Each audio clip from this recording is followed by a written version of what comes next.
डाँडा काँडा काटेर आउँछु म तिम्रो घर बिसौनीमा राखिदेऊ।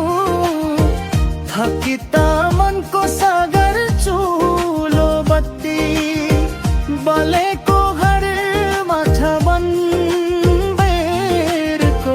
धुनै जस्तो तिम्रो मायाले भरिएर बाँच्न मन छ साँच्चै यसै जस्तो।